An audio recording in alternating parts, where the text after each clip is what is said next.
Primeira carta de Paulo aos Coríntios, capítulo 3, a partir do primeiro verso. Só para relembrarmos o que já vimos até aqui, essa é uma carta escrita, como já disse, pelo apóstolo Paulo. Ele se apresenta nos primeiros versos, e ele diz a quem ele envia: a igreja de Corinto, aquele povo que foi salvo por Cristo, que estão sendo santificados e que esperam a continuidade da obra de Deus na vida deles. Nos primeiros versos, do verso número 4 até o verso número 8, ele fala a respeito da alegria que ele tem e glorifica a Deus por causa da vida da igreja, pelos dons que Deus concede, pelos privilégios que ela tem, e o principal deles, Cristo Jesus. A partir do verso 10, no capítulo 1, ele fala a respeito de um problema existente na igreja. Ele diz: olha, quanto a isso eu não vou louvar vocês não. É uma expressão bem comum de Paulo aos Coríntios, como que vamos encontrar no capítulo 11, quando ele fala da forma com que a igreja participava da Santa Ceia. Ele diz: eu não vou louvar vocês por isso. Só que aqui no capítulo 1, o problema a ser levantado era o fato da igreja ter entre eles uma divisão entre membros. É como se eles tivessem gerado grupos que pensavam de maneira diferente, mas que na verdade não pensavam necessariamente diferente, mas tinham pensamentos a respeito de modos diferentes de pastoreio. Uns gostavam mais do estilo de Paulo como pastor, outros de Apolo, e vai assim por diante. A partir do verso de número 18, o que o apóstolo Paulo faz é mostrar para aqueles irmãos que o que é importante é a palavra da cruz, a mensagem do Evangelho. Essa é que faz toda a diferença na vida da igreja e que deve ser a essência e a base da vida e da crença da igreja.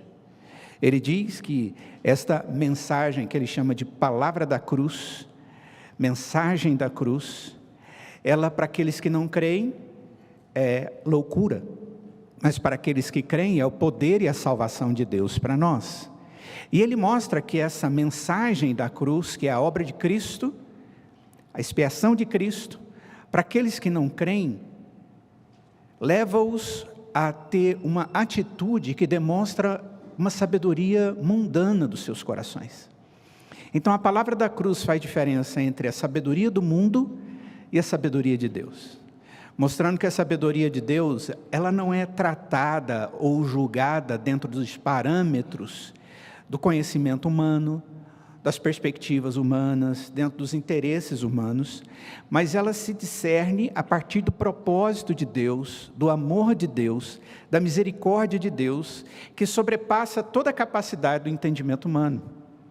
E ele vai tratar exatamente disso, mostrando, olha, a mensagem da cruz, Cristo Jesus, o fato dele ser Salvador, através da morte, é algo que mostra o que é sabedoria de Deus e o que é sabedoria do mundo.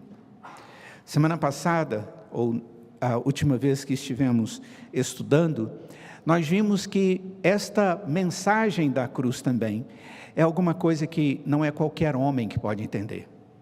A palavra de Deus, ela é misteriosa para aquele que não tem o discernimento espiritual.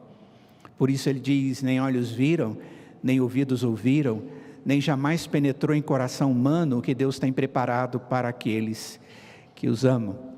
Ele está se referindo ao Espírito, e ele diz: mas nolo revelou pelo seu Espírito. E nós vemos que a palavra de Deus, ela vai fazer outra distinção entre o homem natural, que é aquele que é dirigido pela sua natureza caída, e o homem espiritual, que é aquele que recebe o Espírito Santo de Deus como selo, como penhor, como marca da salvação, e que gera em nós o que Paulo chama de a mente de Cristo. Então ele chama os crentes que têm o Espírito de Deus nas suas vidas, porque creram em Jesus, de espirituais. Contudo, quando ele começa o capítulo 3, ele vai dizer que não pode chamá-los de espirituais. Na verdade, não é bem chamá-los, mas tratá-los como tais. Acompanhem, por favor, capítulo 3, a partir do verso 1. Ele diz: eu, porém, irmãos, não vos pude falar como espirituais, e sim como a carnais, como a crianças em Cristo. Leite vos dei a beber, não vos dei alimento sólido, porque ainda não podíeis suportá-lo, nem ainda agora podeis, porque ainda sois carnais. Porquanto, havendo entre vós ciúmes e contendas, não é assim que sois carnais e andais segundo o homem? Quando, pois, alguém diz, eu sou de Paulo, e outro, eu de Apolo, não é evidente que andais segundo os homens? Quem é Apolo e quem é Paulo? Servos por meio de quem crestes. E isto conforme o Senhor concedeu a cada um. Eu plantei, Apolo regou, mas o crescimento veio de Deus. De modo que nem o que planta é alguma coisa, nem o que rega, mas Deus que dá crescimento. Ora, o que planta e o que rega são um, e cada um receberá o seu galardão, segundo o seu próprio trabalho. Porque de Deus somos cooperadores. Lavoura de Deus, edifício de Deus, sois vós. Segundo a graça que me foi dada, lancei o fundamento como prudente construtor, e outro edifica sobre ele. Porém, cada um veja como edifica. Porque ninguém pode lançar outro fundamento além do que foi posto, o qual é Jesus Cristo. Contudo, se o que alguém edifica sobre o fundamento é ouro, prata, pedras preciosas, madeira, feno, palha, manifesta se tornará a obra de cada um, pois o dia a demonstrará, porque está sendo revelada pelo fogo, e qual seja a obra de cada um, o próprio fogo o provará. Se permanecer a obra de alguém que sobre o fundamento edificou, esse receberá galardão. Se a obra de alguém se queimar, sofrerá ele dano, mas esse mesmo será salvo, todavia, como que através do fogo. Não sabeis que sois santuário de Deus e que o Espírito de Deus habita em vós? Se alguém destruir o santuário de Deus, Deus o destruirá, porque o santuário de Deus que sois vós é sagrado. Ninguém se engane a si mesmo. Se alguém dentre vós se tem por sábio nesse século, faça-se estulto para se tornar sábio, porque a sabedoria deste mundo é loucura diante de Deus, porquanto está escrito, ele apanha os sábios na própria astúcia deles. E outra vez, o Senhor conhece os pensamentos dos sábios, que são pensamentos vãos. Portanto, ninguém se glorie nos homens, porque tudo é vosso. Seja Paulo, seja Apolo, seja Cefa, seja o mundo, seja a vida, seja a morte, sejam as coisas do presente, sejam as futuras, tudo é vosso, e vós de Cristo, e Cristo de Deus. Vamos orar? Ó Deus, obrigado pela Tua palavra, e obrigado, Pai, porque o Senhor usou o apóstolo Paulo como servo do Senhor, como Teu apóstolo, para lançar fundamentos para o Teu povo, e agora ensina-nos através disso, ilumina nossa mente para compreendermos o Teu propósito, em nome de Jesus, amém. Como eu lhes disse, qual era a grande preocupação de Paulo? Ele chega à conclusão de que aqueles que haviam recebido o Espírito, e por causa do Espírito creram na palavra, poderiam fazer, ou ser conhecidos como espirituais, e que tinham até a mente de Cristo sendo formado neles. Mas agora Paulo começa tudo dizendo, contudo, eu, porém, irmãos. É muito interessante que ele começa chamando aquelas pessoas de irmãos. Ele os considera assim. Eles são, à semelhança de Paulo, aqueles que creram em Jesus, que têm o Espírito Santo de Deus nas suas vidas, que lhes dá discernimento ou entendimento, porque a mente foi iluminada pelo Espírito, lhes dá entendimento da palavra. Mas agora ele diz, irmãos, eu não estou podendo tratar vocês como sendo espirituais. Não que eles não sejam espirituais, ou que eles não sejam irmãos, ou não façam parte do corpo de Cristo. Ele vai levantar uma situação que aponta para o fato da igreja, apesar de ser cristã, ser verdadeira, ela age de tal forma que traz dificuldades para o pastoreio de Paulo. É como se ele estivesse dizendo, olha, eu sei que vocês são crentes, mas eu vou ter que tratar vocês como se tivessem de novo necessitados de entrar na vida cristã de novo. Por alguma forma ou de alguma maneira, isso precisa acontecer. O que nós encontramos aqui é Paulo ensinando ou mostrando aos irmãos a sua estratégia pastoral. Ele está dizendo, olha, eu vou dizer para vocês como eu vou tratá-los diante desse problema. E aqui ele mostra o problema e ele mostra como ele vai tratar isso à luz do entendimento espiritual que ele tem, que é claro, dado pelo Espírito de Deus. E diante disso, o que a gente percebe é que Paulo vai também nos ensinar a como que nós devemos, como igreja habilitada, movida pelo Espírito, exercer o nosso ministério diante de adversidades ministeriais. Paulo era um pastor, ele está pastoreando a igreja, e ele vai mostrar como pastorear, como servir na igreja, em meio à adversidade. Essa é a proposição que nós encontramos aqui no texto. Ele vai falar sobre o desempenho do ministério cristão. E à luz disso, a primeira coisa que o apóstolo Paulo nos mostra aqui no texto, é que o servo cristão, ele trabalha, conhece e trabalha com a realidade. Pode passar, irmão. Pode passar. Pode passar. Mais um. Isso. O que a gente pode entender dessa atitude do apóstolo Paulo aqui no texto? No verso de número 1, ele diz, e eu, irmãos, não vos pude falar como a espirituais, mas como a carnais, como a criancinhas em Cristo. O ministério do apóstolo Paulo, como o ministério de todos os outros apóstolos, ou chamados e designados, enviados por Cristo, porque a palavra apóstolo significa enviado, conduzido para, certo? Ele tinha uma função, ele tinha a função de lançar fundamentos para a igreja do Senhor Jesus, a base do entendimento de Cristo e da sua vontade, tem a ver com doutrinas de Cristo. Tanto é que o próprio apóstolo Paulo diz em Efésios capítulo 2, que a igreja do Senhor Jesus, ela é construída ou ela é edificada sobre os fundamentos dos apóstolos e dos profetas. Paulo era um deles. A função do apóstolo Paulo era ensinar fundamentos da vida cristã, fundamentos do crescimento da igreja. E o fundamento mais básico que a igreja tem é Cristo Jesus. E como crer nele e viver na dependência dele.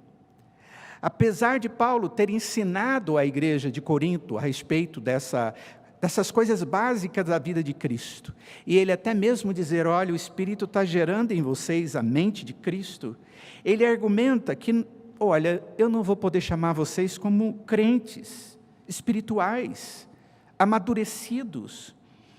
Muito pelo contrário, eu estou vendo algumas coisas acontecendo no meio da igreja, e estas coisas me dão evidências de que vocês não têm amadurecido.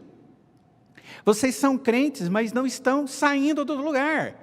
Vocês não estão se tornando cada vez melhores na vida cristã. Vocês não estão fazendo o papel que o cristão deve fazer dentro do contexto que ele vive. E a partir daí, Paulo faz uma abordagem de como ele agiu com aqueles irmãos. Então, a primeira coisa que o apóstolo Paulo mostra é que o trabalho dele é com a realidade. E a realidade daquela igreja ela estava agindo como se fosse um mundo carnal e não espiritual.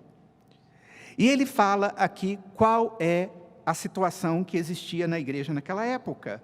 Ele diz, olha, o que está havendo entre vocês, verso de número 3, é um grande ciúme e contenda.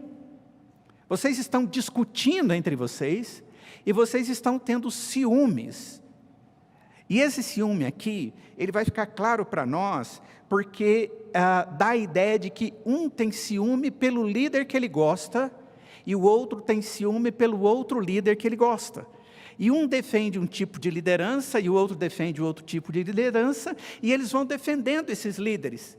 E ele diz, espera aí, essa visão não é a visão bíblica de unidade, de corpo de Cristo. E ele vai mostrar isso mais na frente. E ele diz, quando a igreja está vivendo assim, ou quando a igreja está tendo essa atitude, ela está demonstrando não uma espiritualidade, não uma unidade de crescimento, mas ela está dando evidência de uma imaturidade.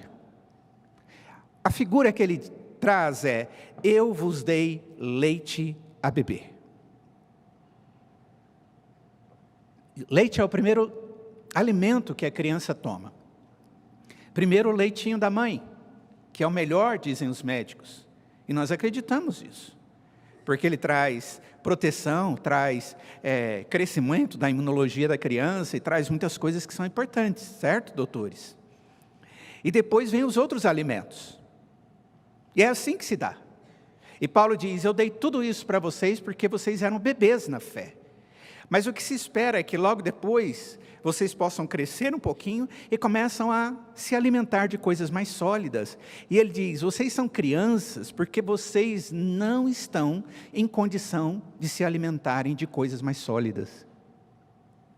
Essa linguagem é a mesma linguagem que nós encontramos no livro de Hebreus, na carta aos Hebreus, no capítulo 5, quando o autor diz a mesma coisa. Ele diz, irmãos, vocês estão precisando voltar às coisas elementares, vocês estão agindo como crianças. Isso é bem semelhante, quase as mesmas palavras que o apóstolo Paulo traz aqui em 1 Coríntios capítulo 3. Isso é tão evidente que alguns dizem que a carta aos Hebreus foi escrita também por Paulo. E há uma grande possibilidade disso ter acontecido. Não vamos discutir sobre isso agora. Mas a verdade é que é uma mesma verdade trazida em outro texto da Escritura. E Paulo diz, olha, quando vocês estão agindo assim, vocês estão andando segundo homens. E vocês estão agindo como se fossem carnais.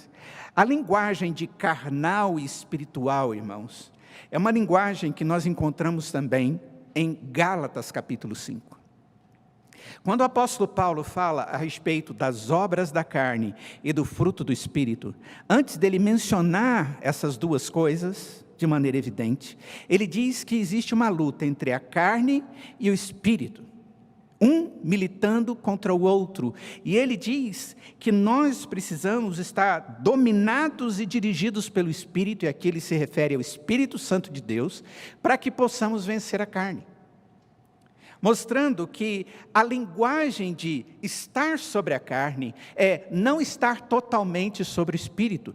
E ele estava escrevendo para a igreja, mostrando que a igreja, em alguns momentos, o crente, pode dar vazão à sua carne, na medida em que ele entristece o Espírito, uma expressão usada pelo apóstolo Paulo. Na medida em que ele não se subordina ao Espírito Santo de Deus, e ele dá vazão às concupiscências, aos desejos da carne. Essa é a linguagem de Gálatas capítulo 5. Então, qual é a realidade? É uma realidade meio frustrante para Paulo, sem sombra de dúvida. Porque ele chega diante da igreja, apesar de ser uma igreja complexa, que nasceu numa região muito difícil, numa cidade cosmopolita, de muitas culturas, de muitos povos vindo para esse lugar, porque era um lugar onde havia muito comércio, havia um porto importante naquele lugar, havia muitas religiosidades, era um lugar de cultura farta, por causa dos gregos que ali estavam, e Paulo via também, entre esses deuses, uma adoração ritual à deusa do sexo, e tudo isso era algo que estava borbulhando dentro daquela cultura corintiana, de Corinto.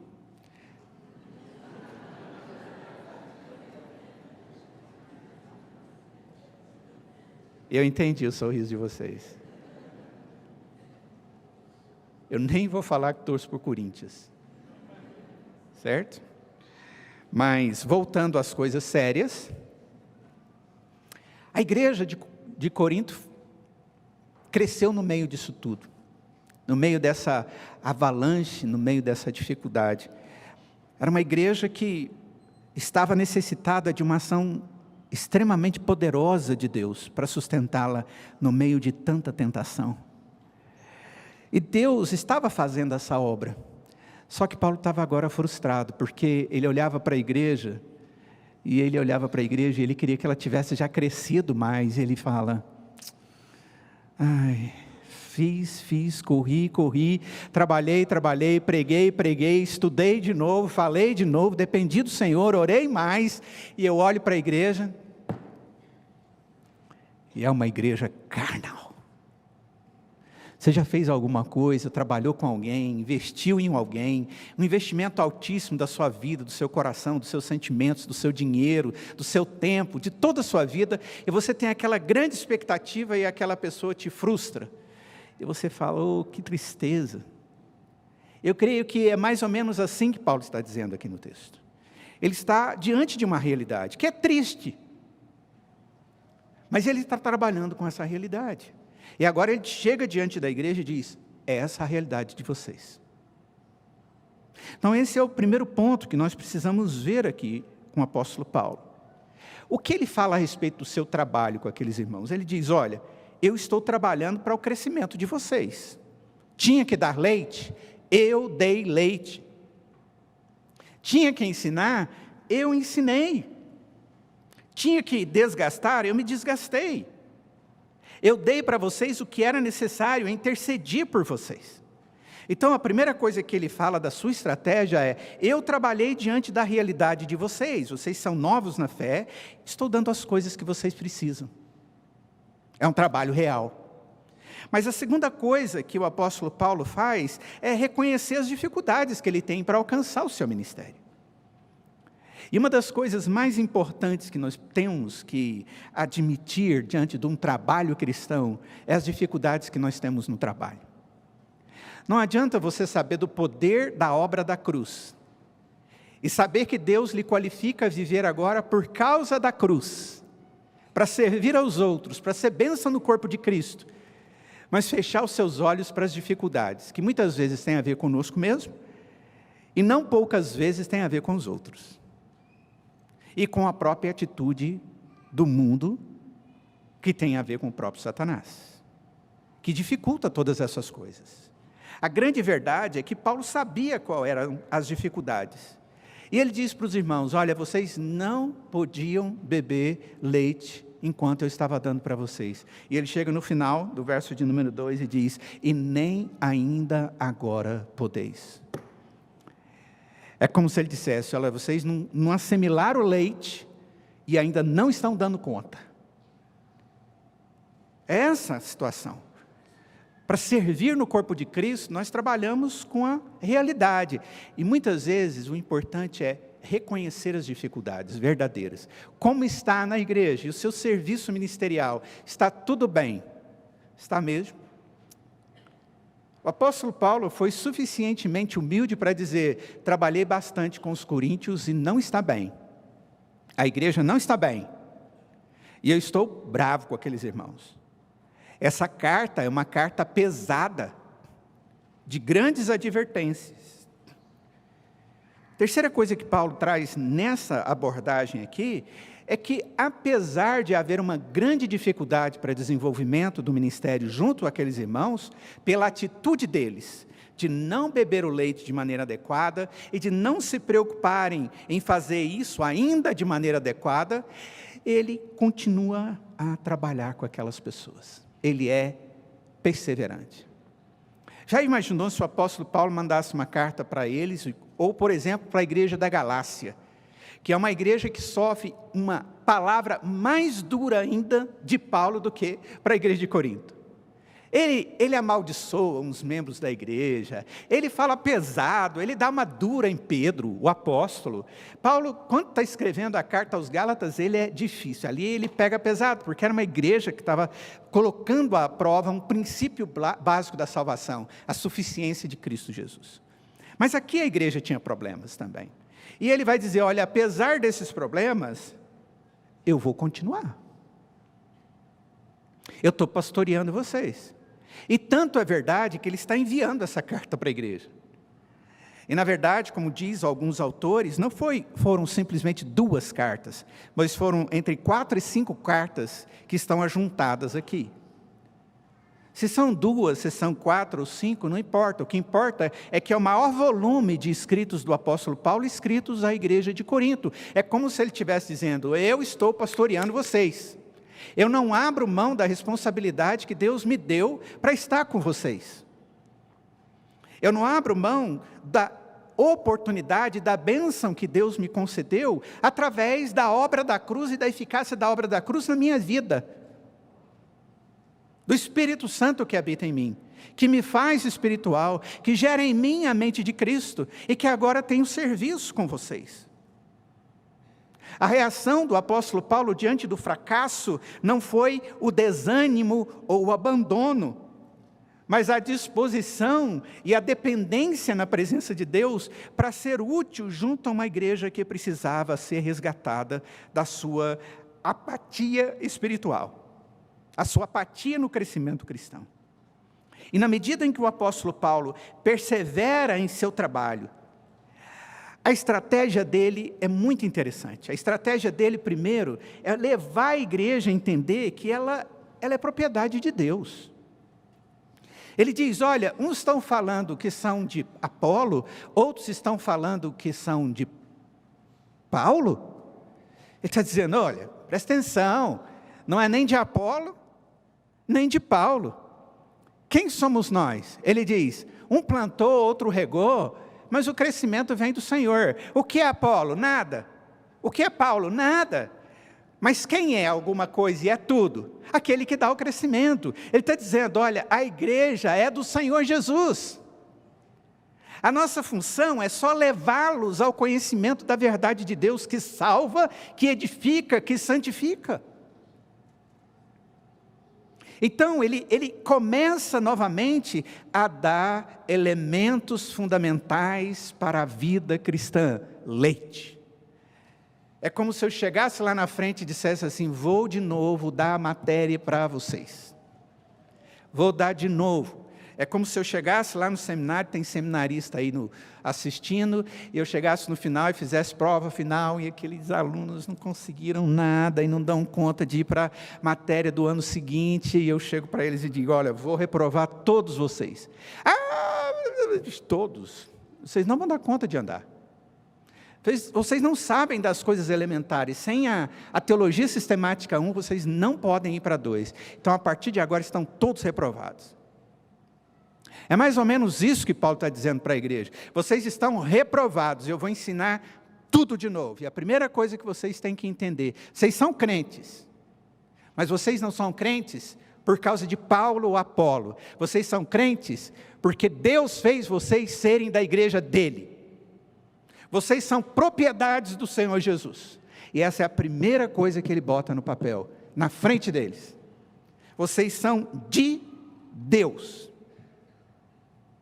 Isso foi muito importante, extremamente importante. Colocou os olhos deles voltados para a verdade. A segunda coisa que ele fez foi explicar para eles quem era ele e quem era Apolo. Ele diz: não passo de servo. Não passo de servo. Ele diz, verso 5, quem é Apolo? Quem é Paulo?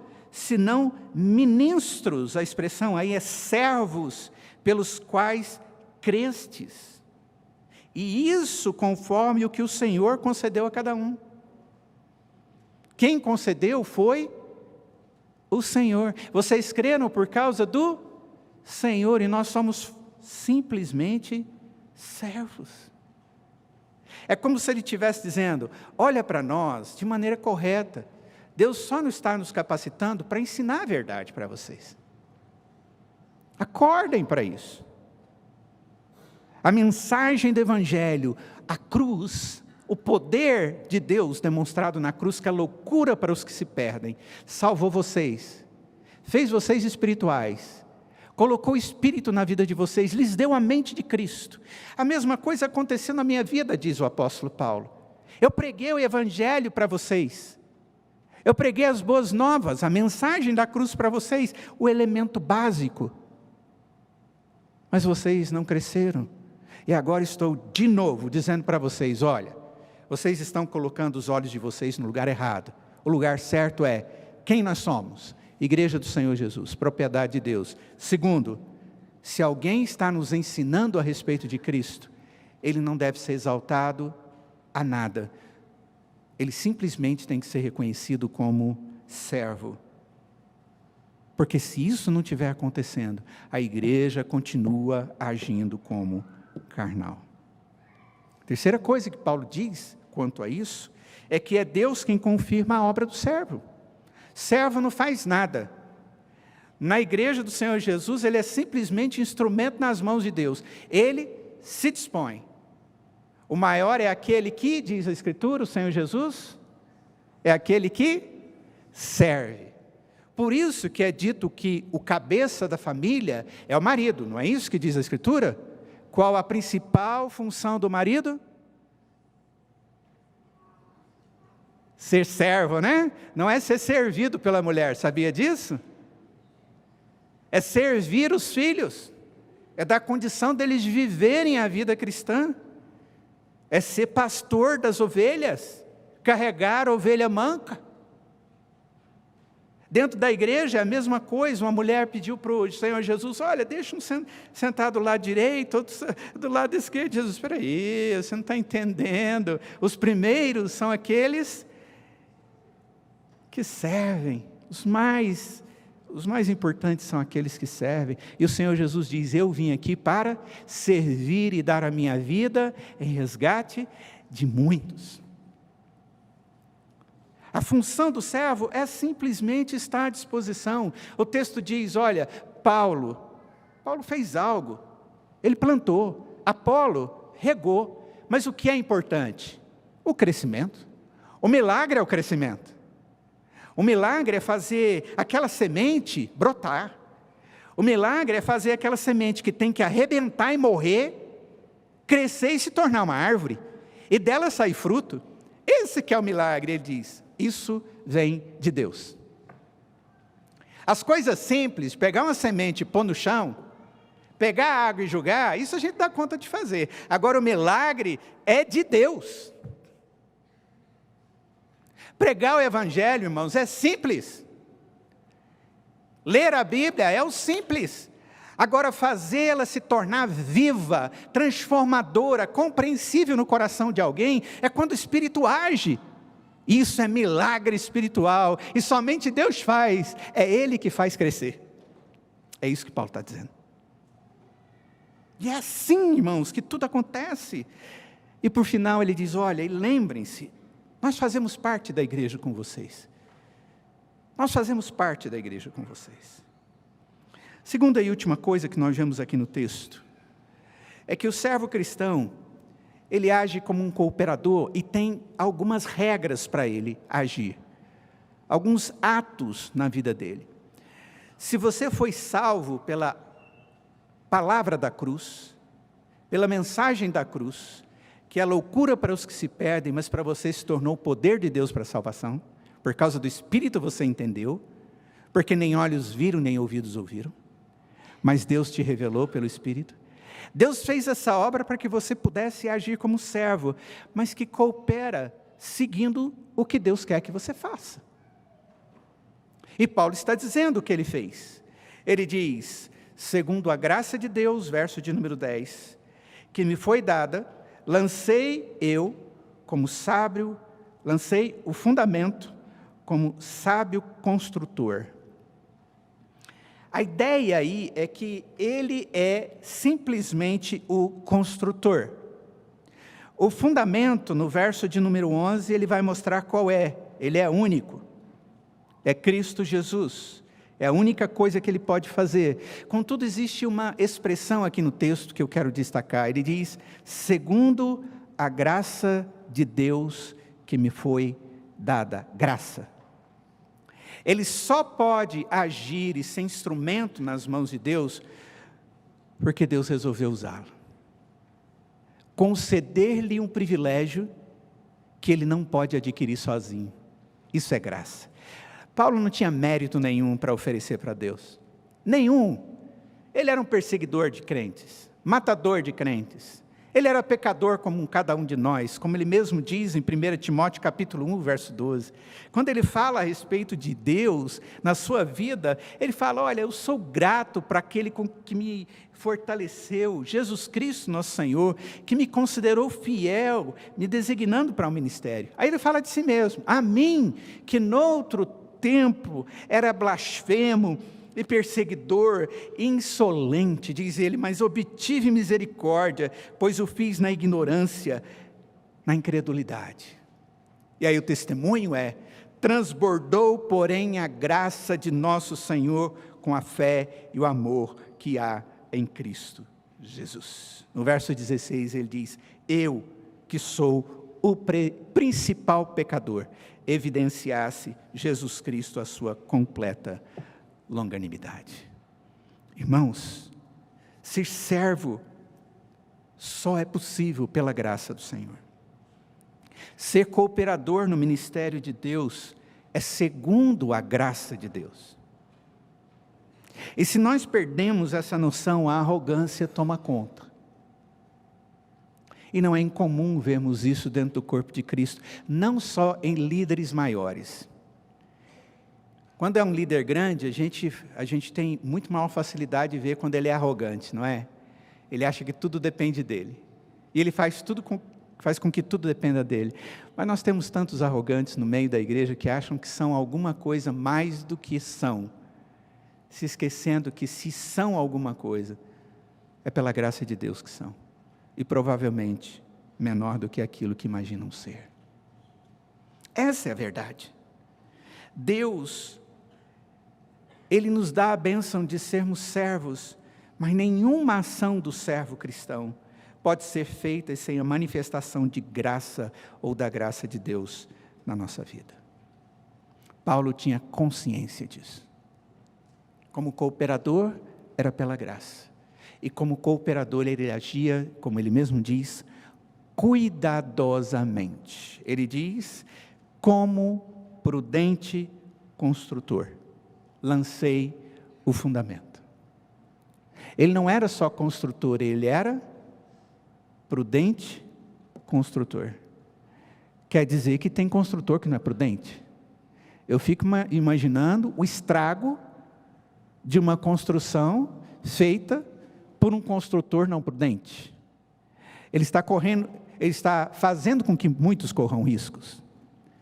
E vai correr risco a sua própria qualidade, que vai ser questionada. Concordam?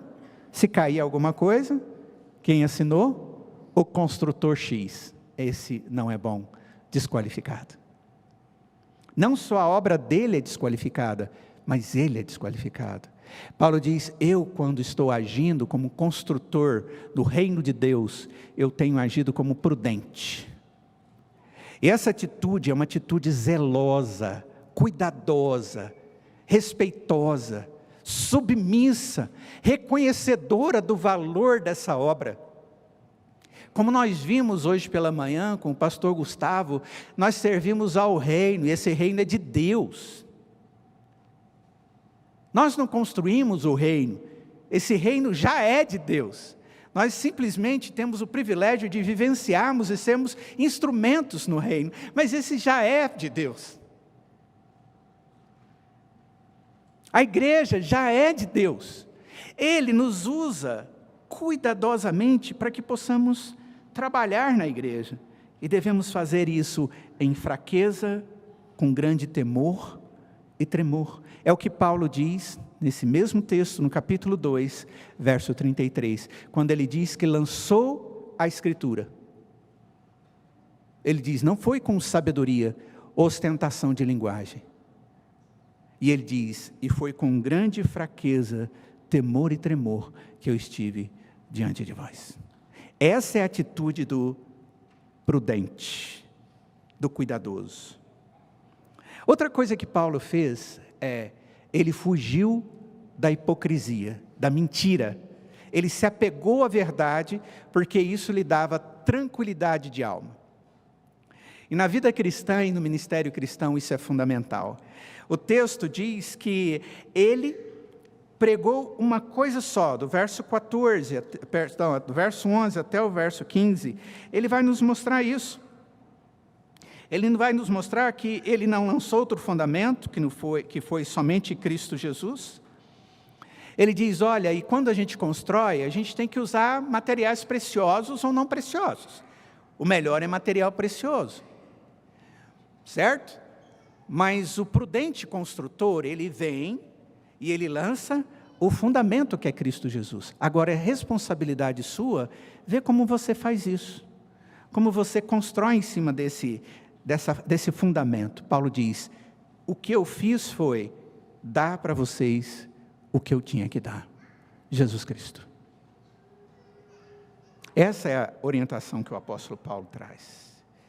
A quarta coisa que o apóstolo Paulo diz aqui no texto, no verso 16, é que ele sabe quem ele é, e que nós, no verso 17, devemos honrar o templo de Deus e o Deus do templo. Ele diz, irmãos, tudo foi feito de forma zelosa. E agora? Como é que vai ser a sua entrada no céu? Porque no dia do Senhor, Deus vai jogar fogo na sua vida. O fundamento é precioso e é Cristo. Ele vai ser queimado com fogo? Não. Mas as suas obras irão ser testadas. As suas obras que foram colocadas em cima disso. Se elas são comparadas a palha, feno, madeira, a hora que você joga fogo, ela queima. Mas se você usar ouro, prata, pedras preciosas, você joga fogo e elas não são queimadas. E o texto diz, olha, afinal de contas, todos vamos entrar nos céus. Por quê? Porque está falando de crente. Ele diz, mas todos vamos entrar meio que queimadinhos, fumegados, cheio de fuligem. Se construímos corretamente, vamos ter o que apresentar diante de Deus. Caso contrário, não. Por isso, a orientação do apóstolo Paulo é, cuidado em como você está construindo a sua vida. À luz de tudo isso que o apóstolo Paulo ensina aqui nesse texto, o que nós podemos concluir e algumas coisas que podemos ter como prática. A primeira coisa é que devemos entender que a igreja, uma igreja fiel, uma igreja adequada, ela é formada por pessoas como eu e você, salvas pelo Senhor Jesus, que temos recebido o Espírito Santo de Deus, e que devem, por causa disso, terem interesse em saber onde Deus as quer trabalhando. E não só isso, dispostas a fazer o trabalho, dispostas a usar os dons que Deus lhes deu, porque Deus lhes deu. Se você creu no Senhor Jesus e tem o Espírito de Deus, os dons você tem. A linguagem de Paulo, em 1 Coríntios capítulo 12, fazendo comparação da igreja ao corpo, ele diz que nós somos os membros, e cada um temos uma função, e nenhum deles é mais ou menos valoroso, mas todos têm o seu devido valor e importância dentro do corpo de Cristo. E que nós devemos estar à disposição para realizar o propósito de Deus, no poder e na direção de Deus. Por quê? Porque a obra de Cristo foi aplicada ao nosso coração. A mensagem da cruz, através do Espírito eu criei. Eu agora sou espiritual, eu tenho a mente de Cristo, tenho que viver como cristão, usando os dons que Deus me deu, para edificar aos outros e para crescer na fé. Nós precisamos perguntar para Deus, onde? E pedir para Deus, nos anime, nos ajude. Se isso ocorrer, irmãos, nós seremos uma igreja que fará a diferença. E nós vamos desfrutar dos frutos do trabalho por causa da graça de Deus que já nos foi dada em Cristo Jesus.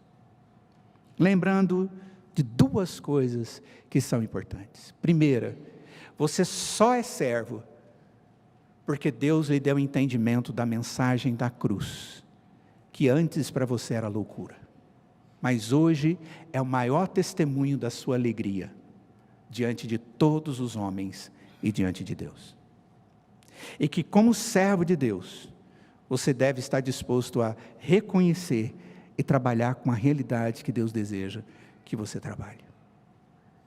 E talvez a pergunta a ser feita no seu coração é: para onde ou em que área da igreja Deus tem preparado para que eu sirva no corpo de Cristo? Segunda coisa, de que o servo, ele sempre age como cooperador. Lembre-se, segundo a graça, de maneira prudente, cumprindo o propósito do Senhor. Porque no final de tudo, quem vai julgar as nossas obras não serão os homens, mas o próprio Deus. Que Deus nos dê temor diante dessa verdade e nos desperte para uma vida segundo o seu amor. Vamos orar. Senhor, eu lhe imploro para que a tua palavra possa trazer para nós discernimento da grande preciosidade e dos efeitos abençoadores da mensagem da cruz. Obrigado porque através dela nós cremos em Ti. Através dela e da ação do Teu Espírito que nos dá entendimento, nós podemos nos aproximar do Senhor. Ó Deus, nós não queremos viver distantes da verdade. Nós não queremos viver como aqueles que são crianças na fé.